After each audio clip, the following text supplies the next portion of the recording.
gamers. This is emergent, urgent, surgent tier list.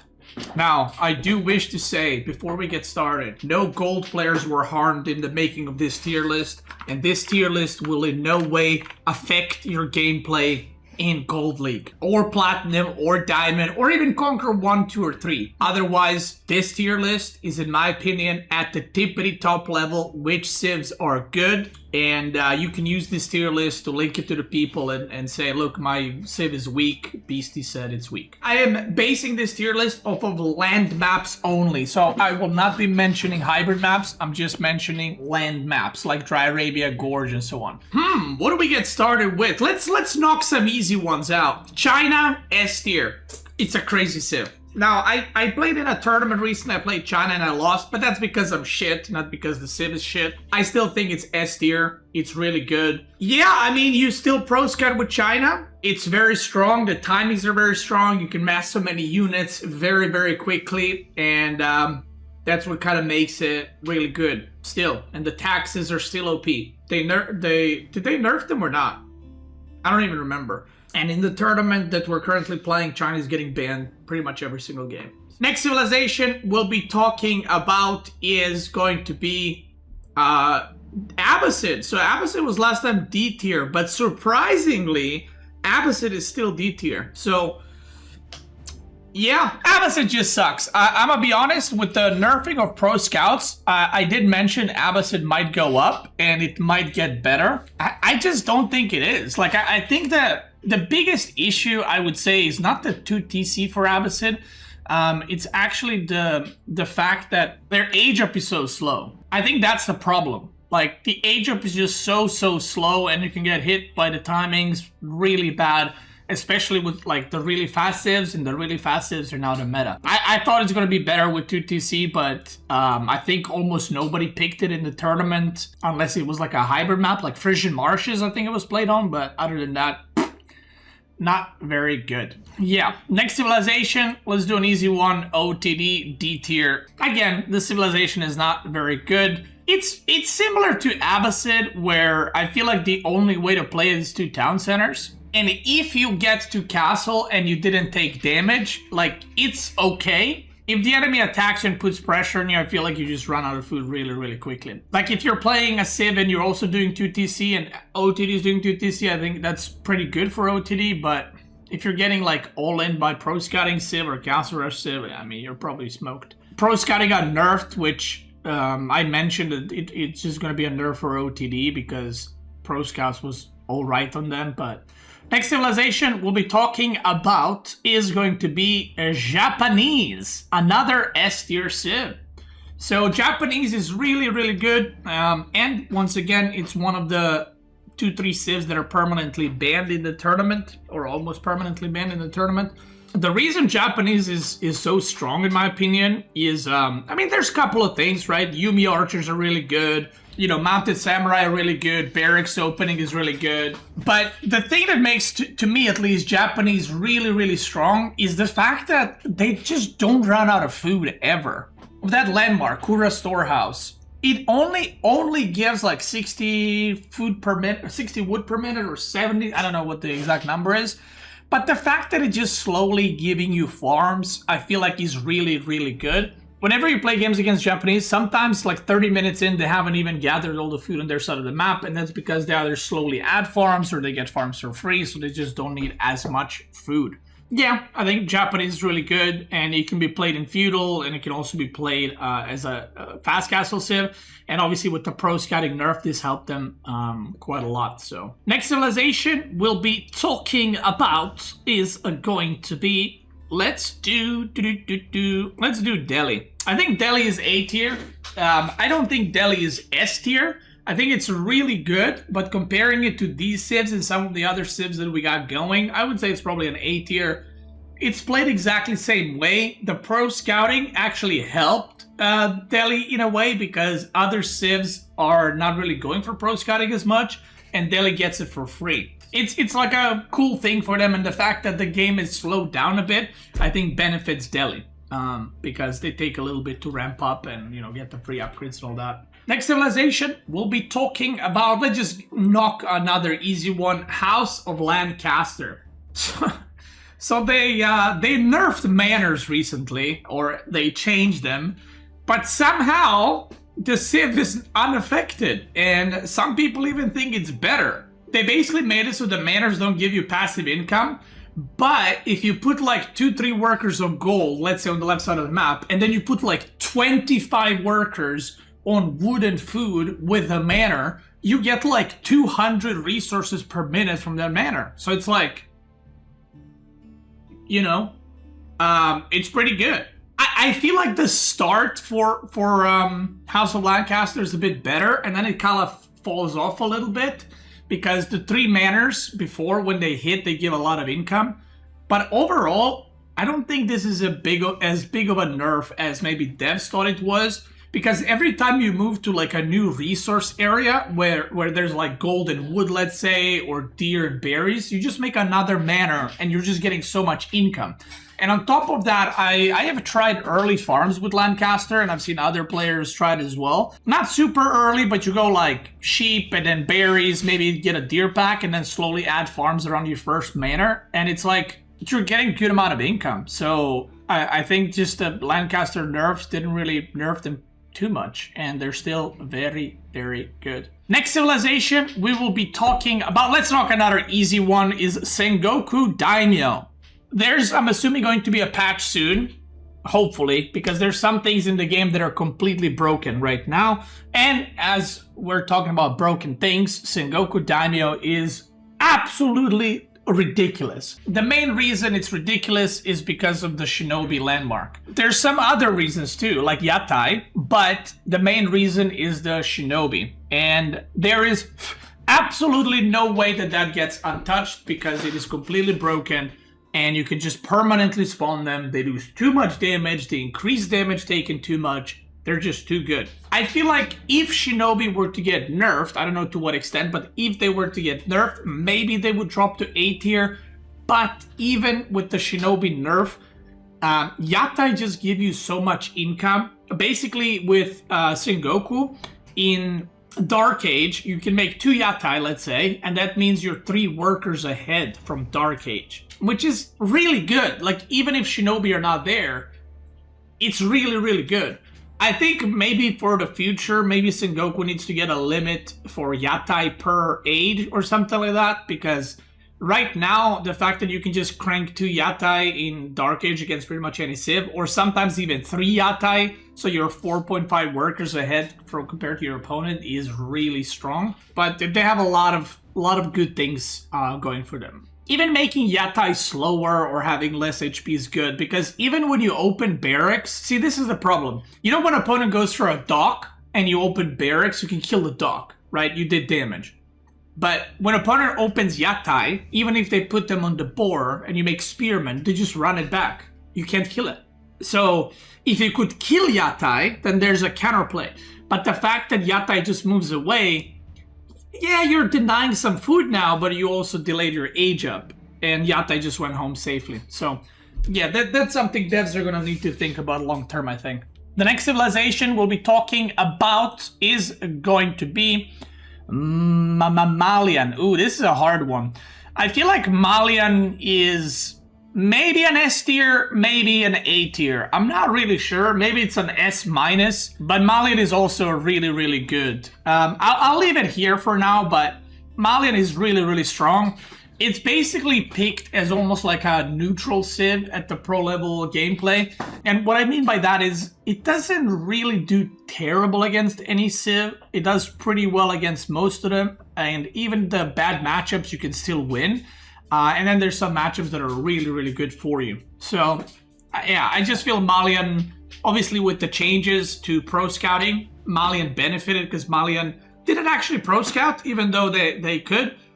They just went cow boom. So the fact that pro scout is nerfed is good for Malian. But, yeah, maybe it is an S tier. Maybe it's an S minus. I'll think about it and we might change it. Next one. Let's get an easy one out of the way. KT, boom, D tier. XD. They buffed some things, but it's just not good. I feel like the only way to play it is 2TC, and 2TC in general is not good, so there you go. And KT falls into the same idea as OTD and Abbasid. It's like, if you go to TC and if you survive and you don't die or bleed workers, yes, it's pretty good. But surviving that part is pretty rough, I think. I just don't think it's very good. They buffed a lot of things for land play for KT, but meh.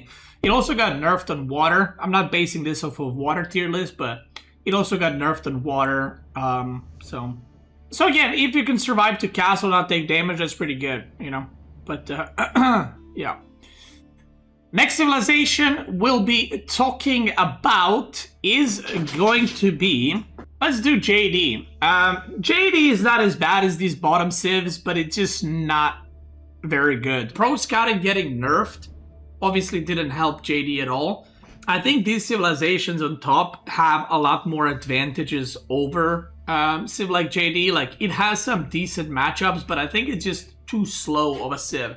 JD will get a rework at some point. That's what Dev said a long time ago. I don't know when this rework is, but right now it just feels like an off-brand French. You know, the playstyles are so similar that I feel like if I had to play French or JD, I'll just play JD, or sorry, I'll just play French instead. So that's kind of where it's at. Talking about French, I would put French at B tier. I think it's pretty good. It has some good matchups, but it definitely lost its power with the nerf on the pro scouts a little bit. I would say maybe it was before like A tier. I would say now it's B, B plus maybe. It's still pretty good. It has its moments and stuff like that, but it is obviously a lot weaker compared to what it was, right? And it has some good matchups, like French versus Delhi is really good for French. But there's some matchups like Lancaster versus French, Sengoku versus French, Japanese versus French, where it's like, well, good luck. Next civilization we'll be talking about is going to be, you know, I'm actually going to put English here. I think English is better than these three. I don't think English is amazing, but I do think, like, maybe it's a D plus kind of angle, you know, but it's a bit better than these ones. They did get buffed recently with like the campfire thing. I mean, it helps. Like, it's not massive, but it helps. So for example, if you go 2 TC with English, you can place your second TC on the deer and you pop campfire and you have increased gather rate, which actually allows you to get to castle a bit quicker. Like, I'm not brave enough to pick it on a land map in a tournament. Again, it's a bit too slow. But English is one of the, again, same like these three, but even to a larger extent. If you're in castle and you have like 32 farms, it's crazy strong. Like, you just have an infinite amount of units because you have so much food income from farms. But getting to that point is rough. Next civilization we'll be talking about is going to be, this is a bit of a letdown. Jushi Legacy. I feel like this shit fell off, man. This thing fell off hard. So Jushi Legacy was an S tier civ before because of how fast you can get pro scouting. Now pro scouting got nerfed and it is very noticeable, like how much faster you're running out of food. And Jushi Legacy these days is mostly played on like hybrid maps instead of full land maps. Because, like I said, you run out of food really quickly, and then transitioning to farms is a lot more complicated than with some of the other civs. And if you compare it to Chinese, because it's the variant, the fact that you have to build IOs from the TC is what the biggest issue is. Basically, China, when they age up, let's say they have 20 workers, they can build 4 IOs from the landmark, which means they now go to up to 24 workers. 4 IOs and 20 workers.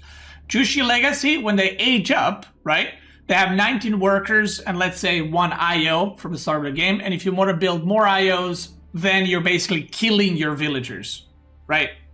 Well, technically you would have 24 villagers and 4 IOs with China, but with Jushi Legacy, you would have 20 villagers and 4 IOs. So you're basically 4 villagers slash IOs down, or 3, sorry, which is pretty big, especially early in the game.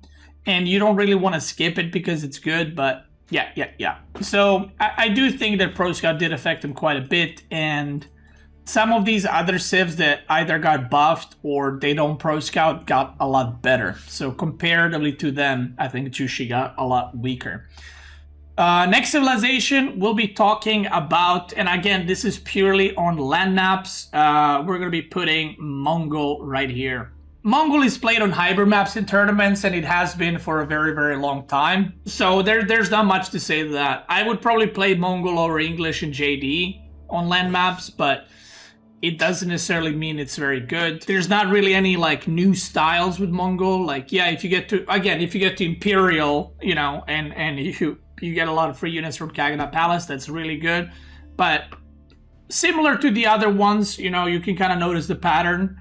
Getting there is the issue. Whereas these other civs can just kill you in feudal or fight early castle and stuff like that. Next civilization we'll be talking about is going to be let's do Byzantine. Byzantine is an easy S tier. There's no question about that.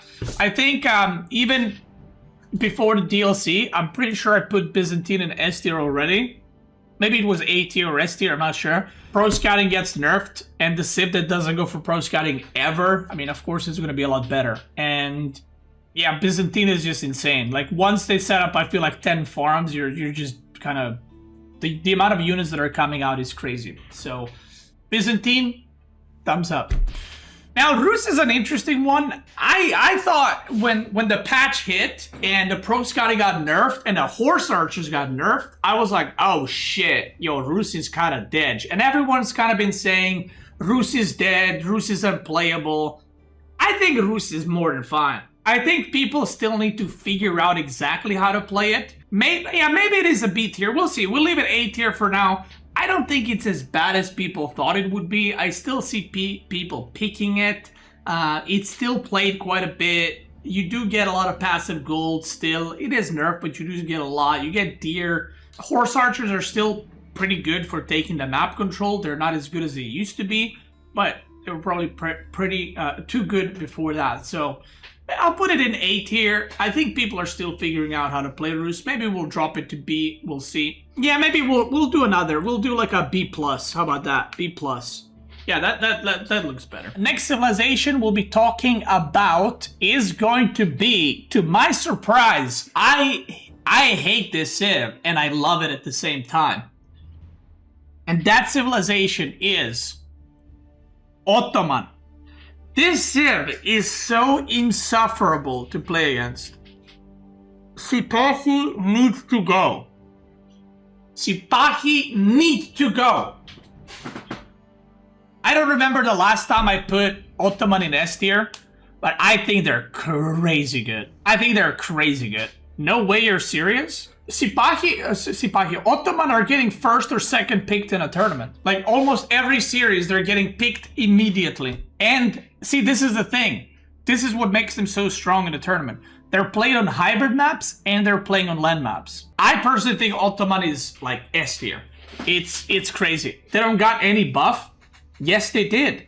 Every civilization that didn't pro scout and now pro scouting got nerfed, they got buffed. What happened to them being so-called slow? They are slow, but pro scouts got nerfed, which means the game is now slower. That's what happened.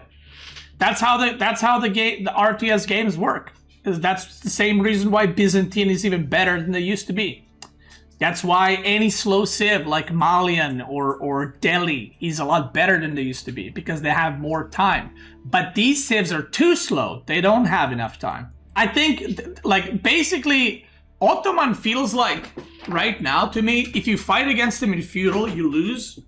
If they age up to castle and you didn't do any damage, now they're just producing out of so many military schools and the landmark with siege. And once they get producing siege, it's very hard to push them. And then in Imperial, it's like, good luck winning. Yeah, I think Ottoman is really, really good. Next civilization we'll be talking about is going to be HRE. HRE fell off hard. I'm not gonna lie. Hard. That shit fell off hard.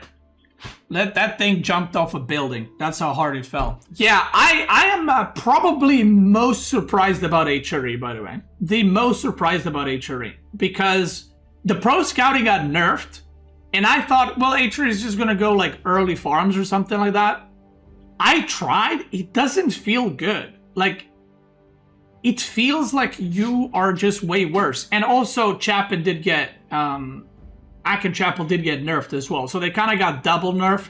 Chapel is now 30%, right? And Pro Scouting got nerfed.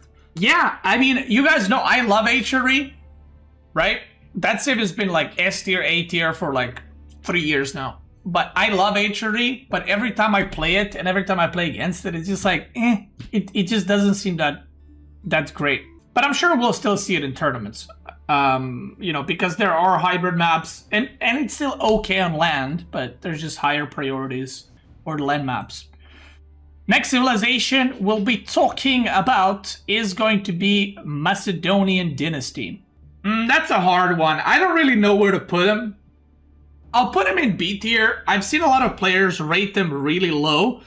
I don't think Macedonian Dynasty is that bad, but at the same time, I just feel like if I'm playing Macedonian Dynasty, I can just play another civ that does everything they do a bit better. Ridari are really strong, but I feel like the whole thing with like a silver is really good. And once it's kind of similar to these ones, except they don't go to DC, they go 1.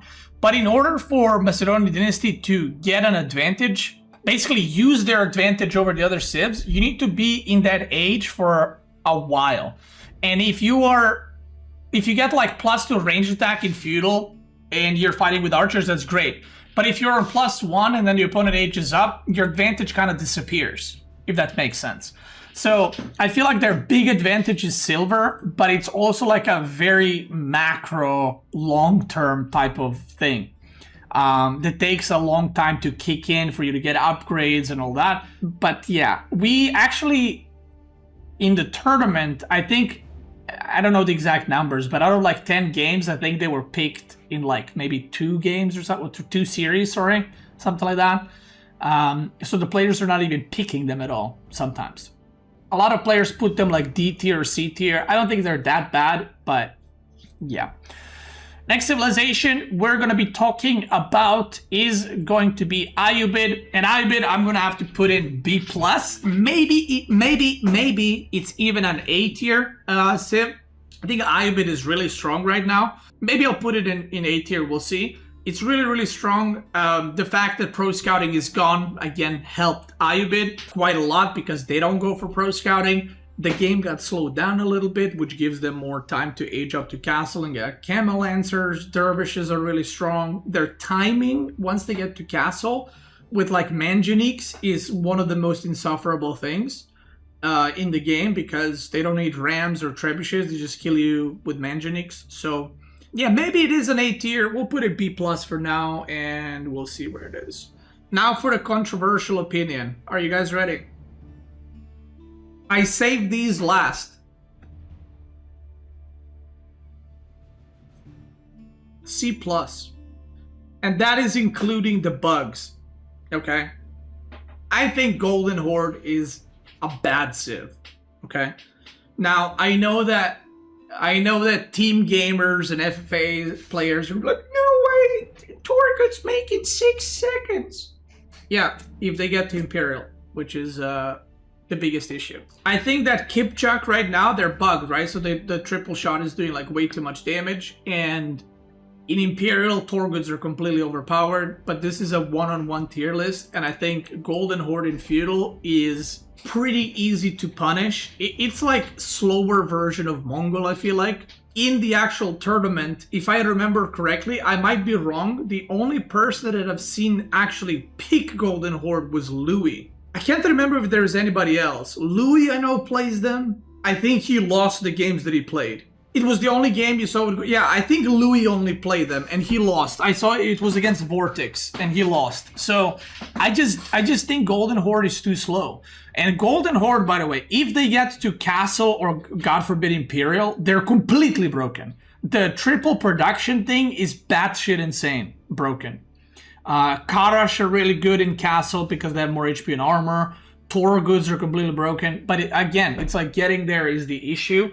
And yes, I know team games and FFAs and you're playing like against fucking bots that just let you go Imperial for free.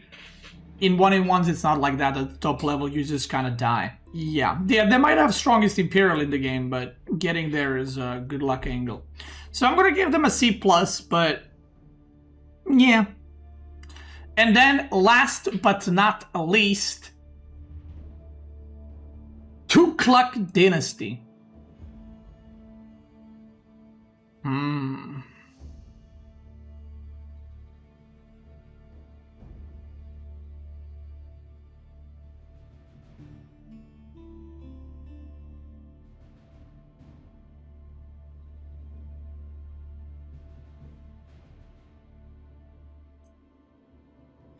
Boom.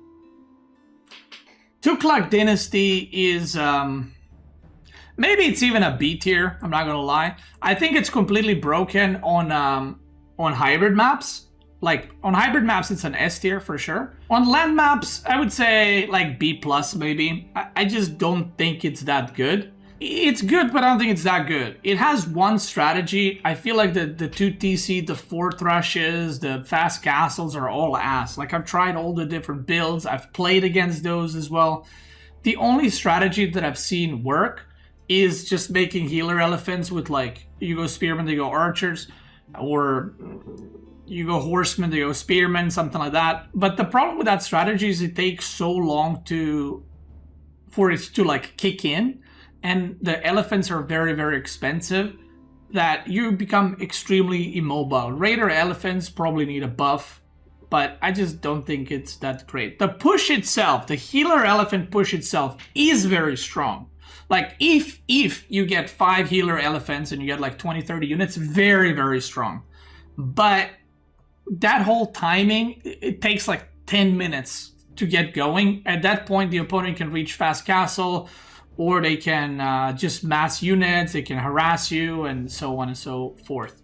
But yeah, the weakness is very similar to Delhi. It's like they have one style. And also I found that the healer elephant thing is not really good to transition into other stuff. Like, if you do the healer elephant, you're all inning. Like, you're not like pushing and then killing 2 villagers and then aging up. You're just full on all inning almost all the time. Which I also think is a weakness because the opponent kind of knows what you're going to do. So yeah, I think that's it. I think that's my tier list. I think it looks good. I can also look at some win rates from the tournament for another video to show you guys the win rates from the ladder and the tournament, which I think would be fun to compare. But that's it. If you're watching this on YouTube, this is the November new DLC tier list. Thank you so much for watching, and if you're watching live, let's keep going.